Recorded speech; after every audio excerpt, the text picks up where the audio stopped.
அனைவருக்கும் வணக்கம். சீனாவுக்கும் அமெரிக்காவுக்கும் பயங்கரமாக ஒரு சண்டை மூண்டிருக்குது நண்பர்களே. அதுல இரண்டு நாடுகளும் மாறி மாறி தாக்கி கொண்டிருக்கிறது. இன்றைக்கு உலக அளவுல பெரும் டென்ஷனை ஏற்படுத்தி இருக்குது. சீனாவும் அமெரிக்காவும் எங்கே மோதிக்கொள்கிறார்கள், எதற்காக மோதிக்கிறாங்க, எப்படியெல்லாம் இந்த மோதல் இப்பொழுது விஸ்வரூபம் எடுத்து நிற்குது, இது இந்தியாவையும் பாதிக்கும் அப்படிங்கிறாங்களே, உண்மையா? எப்படி இந்தியாவை இது பாதிக்கும், இதை பற்றி தான் இன்னைக்கு பார்க்க போறோம் நண்பர்களே. நம்மளுடைய சேனலுக்கு நீங்க தொடர்ந்து ஆதரவு கொடுத்து வர்றதுக்கு மிக்க நன்றி நண்பர்களே. எங்களுக்கு உங்ககிட்ட ஒரு சின்ன ரிக்வெஸ்ட் இருக்கு. அது என்னன்னா, இதுவரைக்கும் நீங்க நம்ம சேனலை சப்ஸ்கிரைப் பண்ணாம பார்த்துக்கிட்டு இருக்கிறீங்க அப்படின்னா கீழே இருக்கிற சப்ஸ்கிரைப் பட்டனை தட்டி பக்கத்திலே இருக்கிற பெல் ஐக்கனை தட்டிட்டு ஆளுங்கிற ஆப்ஷனை கிளிக் பண்ணிட்டு உங்களுடைய ஆதரவை எங்களுக்கு தொடர்ந்து தருமாறு கேட்டுக்கொள்கிறேன். அது மட்டும் இல்ல, இந்த வீடியோ பிடிச்சிருந்தது அப்படின்னா ஒரு லைக் போடுங்க.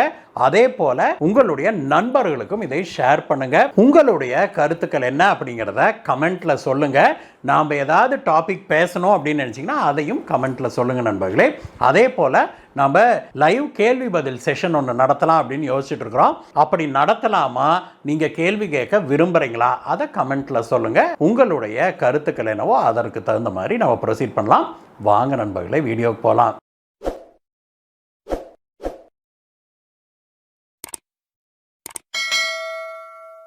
உலகமே ஈரானுக்கும் அமெரிக்கா இஸ்ரேலுக்கும் நடக்கிற போர்ல ஃபோக்கஸ் பண்ணிட்டு இருக்கோம் இல்லையா, ஹார்மோஸ் ஸ்ட்ரெய்ட்ஸ்ல ஃபோக்கஸ் பண்ணிட்டு இருக்கிற இந்த சமயத்துல உலகின் இன்னொரு மூலையில சீனாவுக்கும் அமெரிக்காவுக்கும் பயங்கரமான ஒரு மோதல் ஒன்று நடந்து வருது.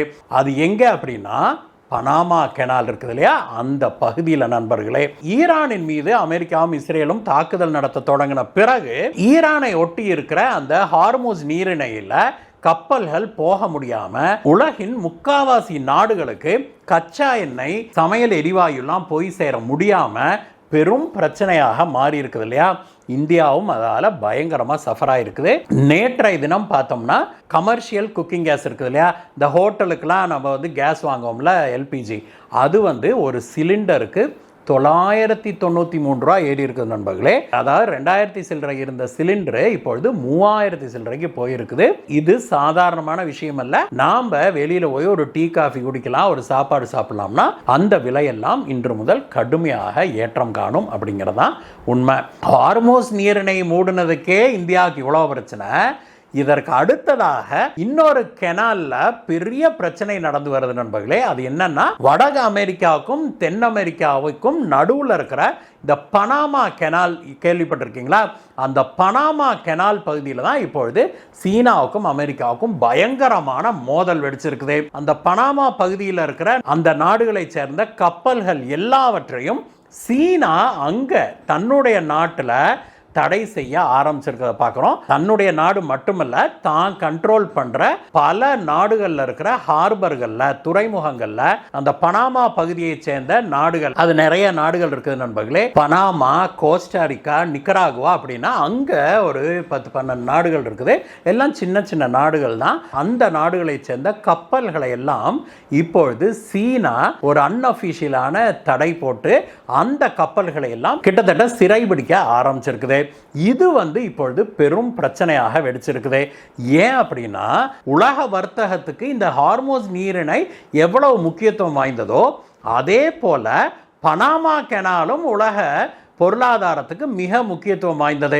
என்னன்னா, இரண்டு பெருங்கடல்கள், ஓஷியன்களை இணைக்கிற ஒரு கெனால் தான் இந்த பனாமா கெனால். இந்த பக்கம் அட்லாண்டிக் ஓஷன், இந்த பக்கம் பசிபிக் ஓஷன். இந்த இரண்டு பெருங்கடல்களையும் இணைக்கிற ஒரு கெனால் தான் இந்த பனாமா கெனால். இந்த பனாமா கெனால் மூடப்பட்டு விட்டால் அதற்கு பிறகு கப்பல்கள், அமெரிக்காவுடைய கிழக்கு கரையில் இருக்கிற கப்பல்கள் இந்த பக்கம் வர்றதுக்கு தென் அமெரிக்காவை சுற்றிக்கிட்டு வரணும். அமெரிக்காவுடைய மேற்கு கரையில் இருக்கிற கப்பல்கள்லாம் இந்தியாலாம் வரணும்னா தென் அமெரிக்காவை, அதாவது கிட்டத்தட்ட 8000 கடல் மைல் சுற்றிக்கிட்டு வரணும்னா பார்த்துக்கோங்களேன். அவ்வளவு தூரத்தை மிச்சப்படுத்துறது இந்த பனாமா கெனால். இந்த பனாமா கெனால் மிகவும் முக்கியத்துவம் வாய்ந்தது உலக பொருளாதாரத்துக்கு. அந்த பனாமா கெனாலை யார் கண்ட்ரோல் பண்ணுறாங்கன்னு பார்த்தா சீனா தான். ஆக்சுவலாக பனாமா நாடு சீன நிறுவனத்துக்கு ஒன்றுக்கு அந்த பனாமா கெனாலையே குத்தை கூட்டுருச்சு அப்படிங்கிறதான் உண்மை. ஆனால் ட்ரம்ப் இரண்டாவது முறையாக அமெரிக்க அதிபரான பிறகு அவர் என்ன சொன்னார், சீனாவை நீங்கள் வெளியேற்றலைன்னா பனாமா கெனாலை நாங்கள் வந்து பிடிச்சிருவோம் அப்படின்னாரு. அவ்வளோ முக்கியத்துவம் வாய்ந்தது அமெரிக்காவுக்கு. அமெரிக்காவுடைய கிழக்கு கரையிலிருந்து மேற்கு கரைக்கு சரக்குகள் அனுப்புறது கூட இந்த பனாமா கெனால் வழியாக தான் அனுப்பிட்டு இருக்காங்க. ட்ரம்ப் மிரட்டின பிறகு அந்த பனாமா கெனாலுடைய கண்ட்ரோல்ல இருந்து சீனாவை விலக்கியது பனாமா நாடு. அதற்கு பிறகு பனாமா நாட்டு நிறுவனம் ஒன்று அதை மெயின்டைன் பண்ணிட்டு வருது. ஆனால் பிரச்சனை அங்கே நிற்கவில்லை. பனாமாவில் இருக்கிற மேலும் சில துறைமுகங்கள், பனாமா கெனால்ங்கிறது ஆக்சுவலாக நம்ம சொல்கிறது ஒரு சின்ன பகுதி, மேன்மெய்டு பகுதி. ஆனால் அந்த அட்லாண்டிக் பெருங்கடல்லேருந்து இந்த பக்கம் பெசிபிக் பெருங்கடல் வர்றதுக்கு ஒரு பெரிய கேப் வழியாக வராங்க. அதையும் பனாமா கெனால் தான் சொல்கிறாங்க. அது வழியாக வந்துட்டு இந்த பனாமா கெனால் மனிதன் உருவாக்குனது. ஒரு 52 கிலோமீட்டருக்கு நிலப்பரப்பை கட் பண்ணி அதற்கு பிறகு அது வழியாக கப்பல் வரும். அதுவும் எப்படின்னா அட்லாண்டிக் ஓஷியனும் இந்த பெசிபிக் ஓஷியனும் வேற வேற லெவலில் இருக்குது. தண்ணீருடைய லெவலில் ஒன்று மேலே இருக்குது, ஒன்று கீழே இருக்குது. அப்போ கீழே தண்ணி இருக்கிற இடத்துல இருந்து கப்பல் எப்படி மேலே ஏறும்? அதுக்கு பனாமா கெனால் ரொம்ப வித்தியாசமாக கட்டியிருக்கிறாங்க.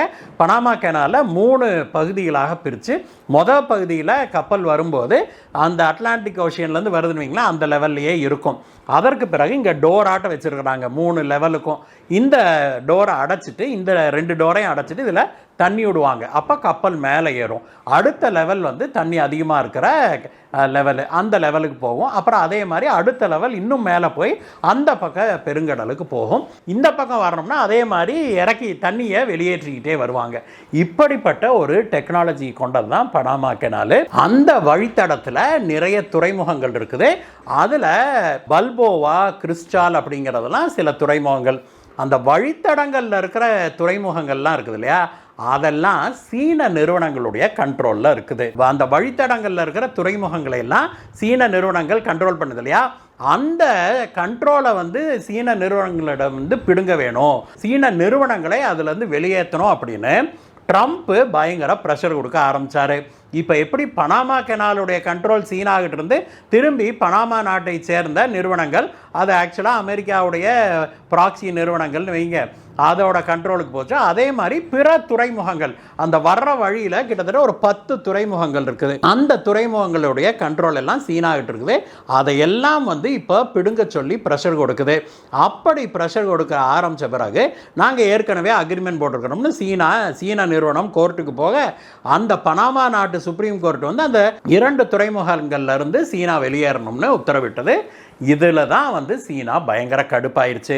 அப்போ நீங்கள் வந்து எங்களையே அந்த பகுதியிலேருந்தே வெளியேற்றுறீங்களா அப்படிங்கிற கடுப்பில் சீனா என்ன பண்ணுது, பனாமா நாடு மட்டும் இல்லை, பனாமாவை சுற்றி இருக்கிற பக்கத்து நாடுகள்லாம் இருக்கு இல்லையா, அந்த ஒரு 10-12 நாடுகள், அந்த நாடுகளை சேர்ந்த கப்பல்கள் எல்லாம் சீன துறைமுகங்களுக்கு வரும்போது அது வந்து ஏதாவது ஒரு ரீசனை சொல்லி அங்கேயே சிறை பிடிச்சு வைக்கிது சீனா. இது வந்து இப்போ பயங்கரமான பிரச்சனையாக உருவெடுத்திருக்குது. இதற்கு அமெரிக்கா என்ன சொல்லுது, இந்த மாதிரி கப்பல்களை நீங்க சிறைபிடித்தால் நாங்கள் வந்து இராணுவ ரீதியில் நடவடிக்கை எடுக்க வேண்டியது வரும். அதற்கு பிறகு இந்த பகுதிக்கே சீனா கப்பல்கள் வர முடியாது அப்படின்னு சொல்லி அமெரிக்கா சொல்லுது. சீன கப்பல்களை நாங்கள் சிறைபிடிப்போம்னு அமெரிக்கா மிரட்டுது. இதை கேட்ட சீனா என்ன சொல்லுது, பனாமா கெனாலையில் நாங்கள் ஒன்றும் கண்ட்ரோல் பண்ணல, நான் தான் லோக்கல் கம்பெனி தானே பார்க்குது, இப்போ எதுக்கு எங்கள் மேலே பாயறீங்க, பனாமா கெனாலை பிடிச்சு வச்சுருந்தது யார், அதை மேலே ஆசைப்படுறது யார், அதை தான் கண்ட்ரோலில் வச்சுக்கணும்னு ஆசைப்படுறது யாருங்கிறதெல்லாம் உலகத்துக்கு தெரியும், சரித்திரத்துக்கு தெரியும். அதனால் இந்த பூச்சாண்டி வேலையெல்லாம் எங்கிட்ட காட்டாதீங்க, எங்கள் கப்பலை நீங்கள் சிறைபிடித்தால் நடக்கிறதே வேற அப்படின்னு சொல்லி சீனா சொல்லி இருக்குது. இதில் என்ன ஒரு கொசுறு டீட்டெயில்னா, இதற்கு முன்பே ஒரு முறை அமெரிக்கா இந்த பனாமா கெனால் இருக்குது இல்லையா, அது ரொம்ப தனக்கு முக்கியத்துவம் வாய்ந்ததுன்னு சொல்லி பனாமா கெனாலை தான் பிடிச்சு தான் கண்ட்ரோலில் வச்சுருந்தது ரொம்ப காலம். அதைத்தான் இப்பொழுது சீனா சுட்டி காட்டுது. எது எப்படி இருந்தாலும் நண்பர்களே, இந்த பிரச்சனை உடனடியாக தீர்வுக்கு வரல அப்படின்னா இந்தியாவுக்கு வருகிற பொருட்கள் இருக்குது இல்லையா, அமெரிக்காவிலிருந்து நம்ம இந்தியாவுக்கு இறக்குமதி செய்கிறோம்ல, அந்த பொருட்களுடைய விலை, அந்த விலைவாசி எகிரும் அப்படிங்கிறாங்க. அதில் பெட்ரோலியம் ப்ராடக்ட்ஸும் அடங்கும். ஏன்னா இப்பொழுது கச்சா எண்ணெயும் நம்ம அமெரிக்காவிட்டிருந்து வாங்கிட்டு இருக்கிறோம், அந்த விலையும் எகிரும் அப்படிங்கிறது தான் நமக்கு பெரும் கவலையாக வந்திருக்குது. அதனால் இந்த பிரச்சனை விரைவில் முடிவுக்கு வரணும் அப்படின்னு தான் நாம் எதிர்பார்க்குறோம். இந்த வீடியோவை பற்றிய உங்களுடைய கருத்துக்களை சொல்லுங்கள் நண்பர்களே. மீண்டும் உங்களை வேற வீடியோ சந்திக்கிறேன் கைஸ். Bye bye.